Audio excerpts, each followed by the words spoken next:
De nos jours. La faim, la guerre, la misère font s'étirer de longues et noires files d'ombre venues de loin. Ils ne savent pas, eux non plus, s'ils reverront le soleil de leur origine. Ils sont seuls souvent, mais se sont regroupés pour avoir moins peur. Leurs femmes et leurs enfants arriveront plus tard. Ils accueilleront leurs familles dès qu'ils se seront arrêtés, quand ils auront un peu de moyens. Le souvenir de l'autre monde ne s'estompe pas. Leurs origines sont bien là, bien marquées. On leur a parlé de droits fondamentaux. Ils sont syriens, kurdes, afghans, africains, ils viennent, tous de très loin. De pays si lointains qu'on ne veut même pas savoir d'où ils sont. Comme si ces pays n'existaient pas. Comme si ces hommes à la pommade arrivaient de nulle part. Comme s'ils n'avaient pas de réalité. Nous avons oublié le sens du mot bienvenue. Rien n'y fait. Nous refusons à nos frères en humanité la possibilité de trouver un avenir. Eux dont le présent est en train de se détruire comme s'ils étaient des fantômes.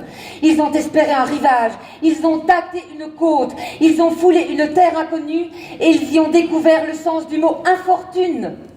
Les accords avec l'Italie se sont éteints en 1956.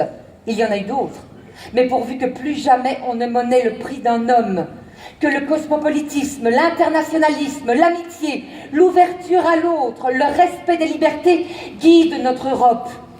Pas de repli sur soi-même. Chassons définitivement la peur de l'autre. Il faut plus de liberté et de fraternité. On en demande. Nous avons mal accueilli nos frères italiens il y a 70 ans. Ne sombrons pas aujourd'hui dans le même rejet. Nous avons reçu des milliers de migrants pour fuir notre terre. Acceptons aujourd'hui quelques centaines de sans terre. Ils ne demandent qu'un regard. Nous pouvons le leur donner sans peine. Ne pas participer à la désunion de l'Europe face à la pauvreté. Ne pas abandonner notre dignité à la peur. Ne pas faire s'évaporer nos rêves de paix et de fraternité. L'humanisme ne peut pas perdre ni se perdre. Portons un combat déterminé pour éviter les erreurs déjà commises. L'accueil des migrants aujourd'hui, pour autre que ce soit ces pauvres gens qui débarquèrent fin des années 40 dans les gares wallonnes, est un devoir qu'il convient d'assumer. Chasser ses peurs, vaincre ses différences, ne peut que nous conduire vers un avenir meilleur, dans le respect partagé des valeurs de tolérance et de démocratie. Peu importe les vils motifs économiques, nous en avons déjà bien trop entendu parler. Ils ne sont que prétextes. L'ombre d'un Syrien, d'un Kurde, d'un Afghan et d'un Africain est la même que celle des mineurs restés au fond pour la victoire d'une cause qui ne les concernait pas. Bravo. Des tentes ont remplacé les baraquements. Ils ne devaient plus jamais servir. Et pourtant, Nous sommes en 2016.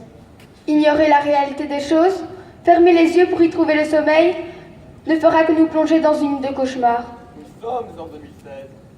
Il y a une grille au bois du casier, un rideau de fer qui a servi à séparer le monde de la mort et le monde de la vie. Ces vivants qui voulaient juste savoir.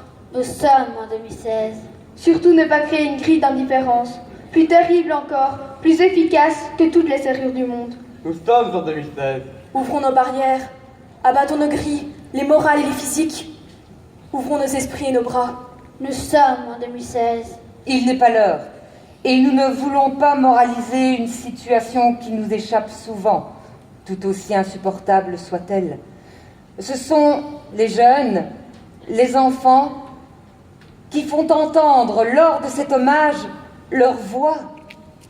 Écoutons-les, sous peine de nous perdre.